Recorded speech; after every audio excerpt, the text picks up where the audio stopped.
Okay, we are now on live. Okay, to begin, may I request the procurement unit to lead the prayer?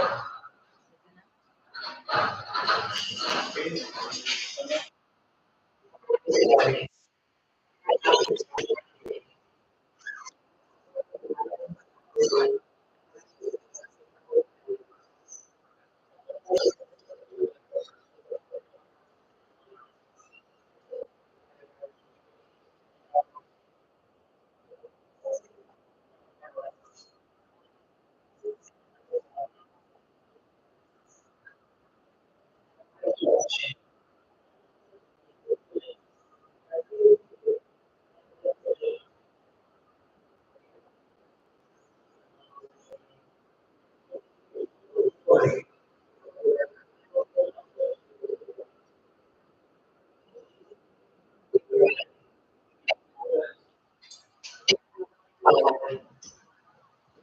Engineer Jackie Bakaita will read the attendance. Good afternoon, everyone. Today is the rapid opening of 5 civil works. Before we start the meeting, allow me to acknowledge the presence of everyone.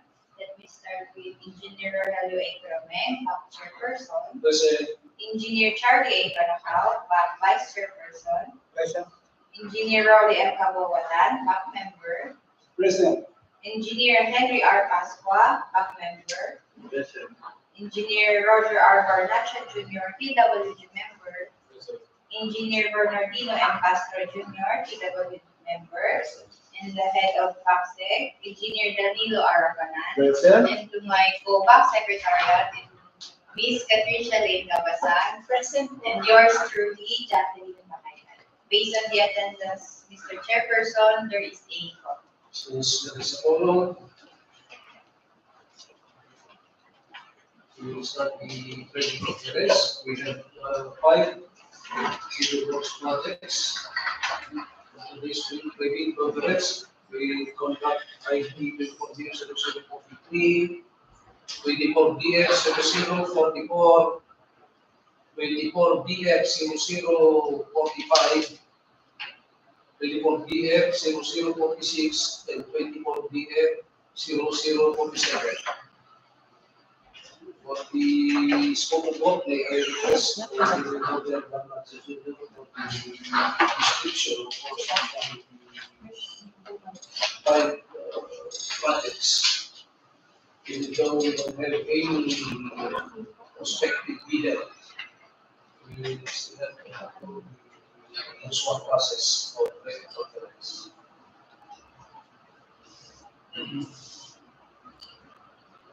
Everybody for our today's training conference. We have 5 projects. For the first project, 24BX0043,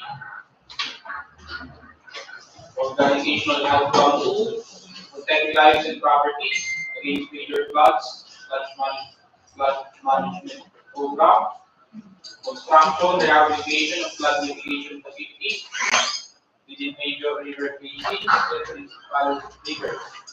Construction of slope protection structure for Cagayan River Basin, Magat River. Aplat section, package 1, Aurora, Isabela.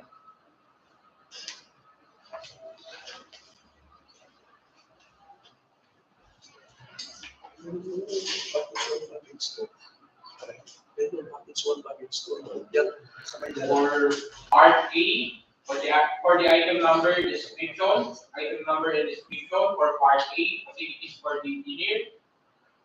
For part B, other general requirements. For part H, miscellaneous structures, item 610, sodding. For part J, flood control and drainage. Part 1A, earthworks, item 1702, 1A, structure excavation, common soil. Item 1704, 1A, embankment from roadway or structure excavation. Item 1707, 1, aggregate sub-base course. Item Part 1B, bank and slope protection works. Item 1714, 2A1, mattresses, 0.3 meters by 2 meters by 6 meters, metallic coated. Item 1714, 180 gabions, metallic coated, 1 meter by 1 meter by 2 meters. Item 1714, 184 gabions, metallic coated, 1 meter by 1 meter by 3 meters. Item 1714, 185 gabions, metallic coated, 1 meter by 1 meter by 4 meters. Item 1714, 3 filter flow. That's all for project ID number 24BF0043.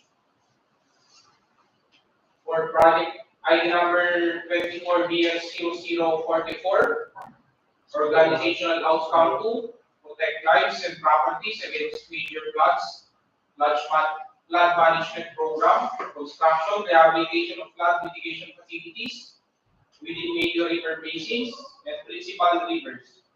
Construction of slope protection structure for Cagayan River Basin, Magat River, Aplat section, package 2, Aurora, Isabela. For the item number and description, for part A, facilities for the engineer.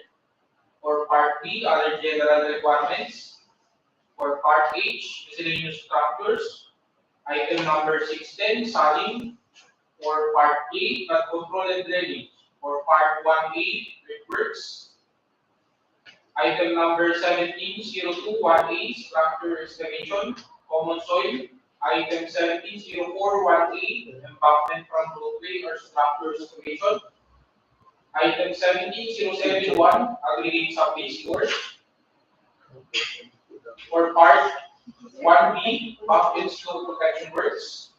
Item 1714-2A1, matrices, 0.3 meters by 2 meters by 6 meters, metallic coated. Item 1714-3, filter flow. Item 1714-1A3, gabions, metallic coated, 1 meter by 1 meter by 2 meters. Item 1714-1A4, gabions, metallic coated, 1 meter by 1 meter by 3 meters. Item 1714-1A5, gabions, metallic coated, 1 meter by 1 meter by 4 meters. That's all for project ID number 24BF0044.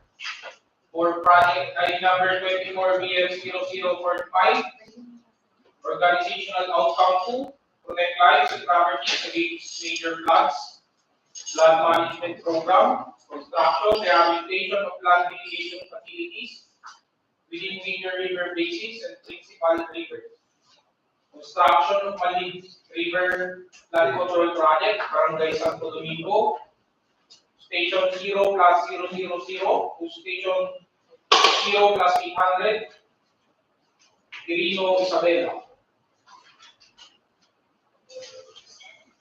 For the item number and descriptions, for part A, facilities for the engineer. For part B, other general requirements. For part H, miscellaneous structures. Item 610, sodding. For part A, flood control and drainage. Part 1A, earthworks. Item 1704-1A, backfront from roadway or structure excavation. Item 17071, aggregate sub-base force.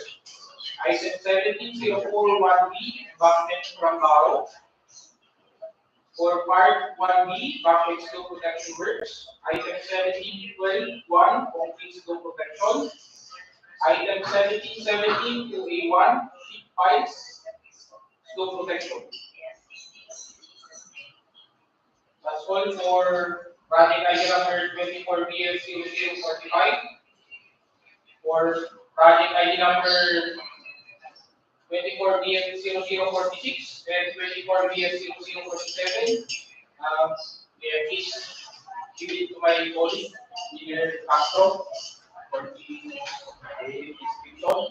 For the description for the item 24BF0046.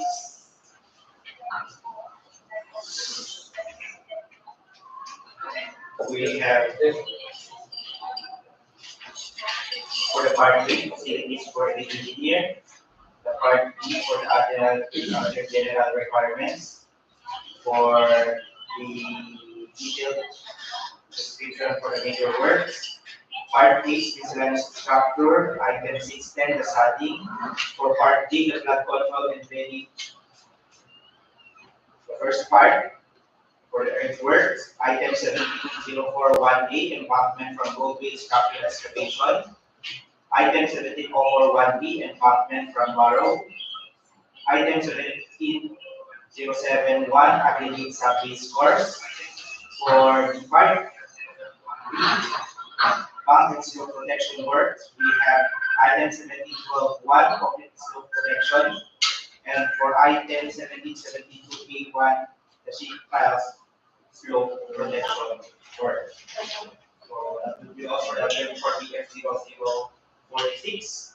For the 24BF0047, the group program replacement of permanent bridges for Banana Beach alongside Travel Particular Route Phase 2. The description of work for the part A, the facilities for the engineer, the part B, the other general requirements. So this is the detailed work. For part C, earthworks, item 103A1, individual removal of trees. Item 1016, removal structures and obstruction for complete. Item 1017A, removal of structures and obstructions in bridge. Item 1022, surplus solar excavation. For the part E, which is the sub-base and base course, we have item 200 plus 1 aggregate sub-base course.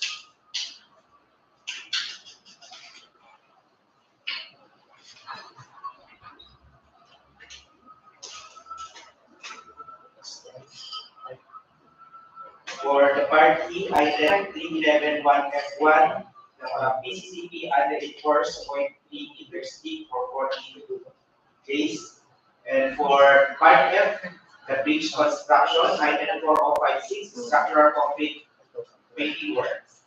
And for the miscellaneous structures, for the part H, item 6111 is furnishing and transplanting.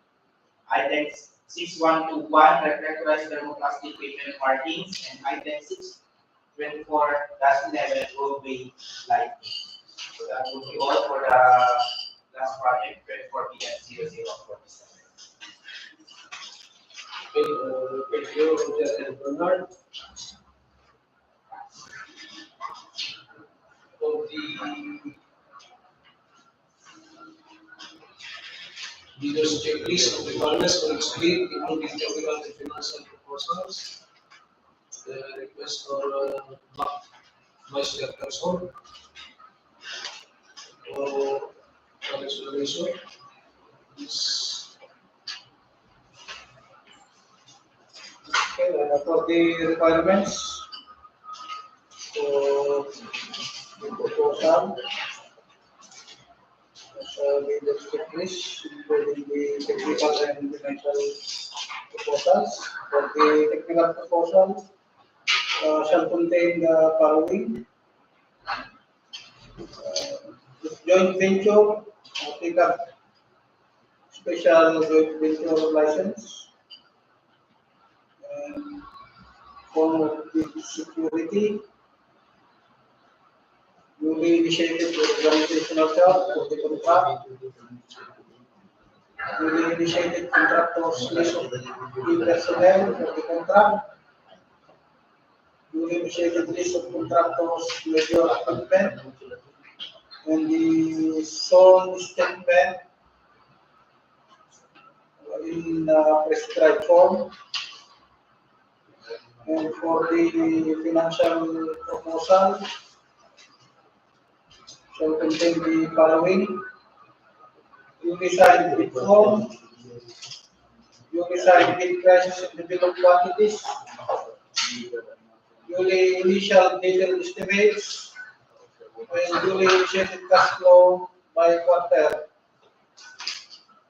And please take note to our respective bidders that any missing incomplete or patently insufficient document in the above mentioned checklist is a ground for outright rejection of the bid.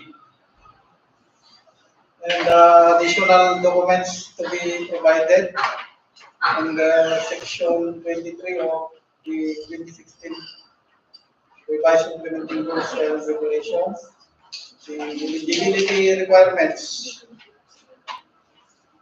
for the procurement of infrastructure projects under legal documents, registration certificate from SEC or Department of Trade and Industry for operatorship, mayor's permit issued by the city or municipality where the principal place of business of the prospective bidder is located.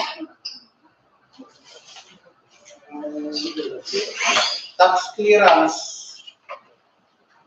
as finally reviewed and approved by the Bureau of Internal Revenue or BIR. And for the technical documents, statement of the prospective bidder of all ongoing government in private contracts, including contracts awarded but not yet started, if any, whether similar or not similar in nature and complexity to the contract to be bid. Statement of bidder's single largest completed contract or SLCC, similar to the contract to be bid.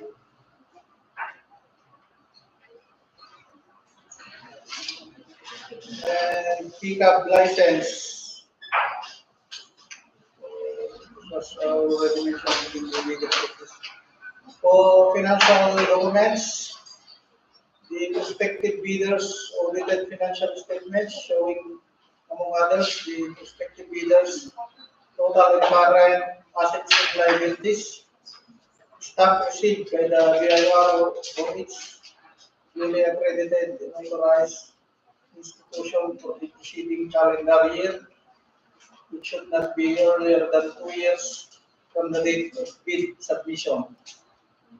And last but not the least, the prospective bidders' computation of net financial contracting capacity or FCC.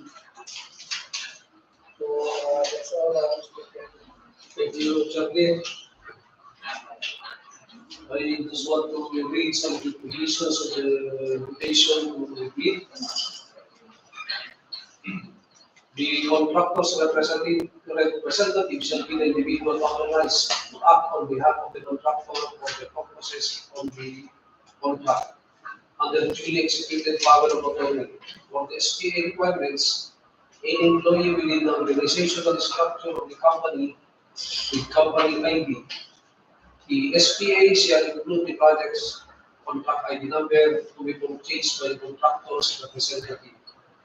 Another one, as specified under DO 1276 of 2018 states that if at time of the post qualification procedure, the bank verifies that any of the deficiencies is due to the contractor's fault or negligence pursuant to 34.3D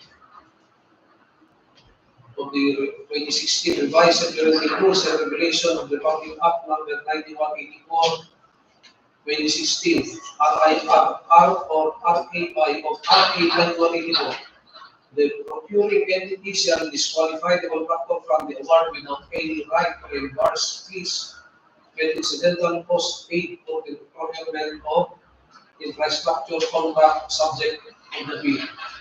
And lastly, the DPWH Isabela Second District Engineering Office, Ross Isabela, reserves the right to accept or reject any bid and to annul the bidding process anytime before the contract award without incurring any liability to the affected bidders and in accordance with the provision of Section 41 of RA 9184 and its IRR. Any other?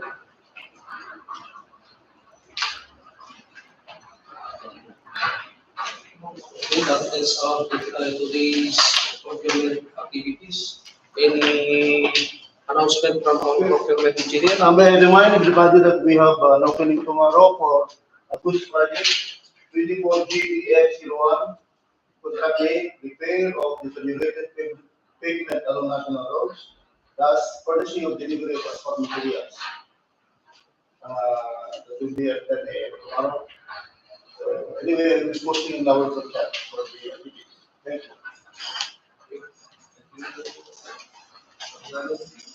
Any other questions or clarifications? Please. Wala na tayong prospective bidders. Wala na. There having no other questions, clarifications to be made. The meeting will be ready for the exercise. Yes.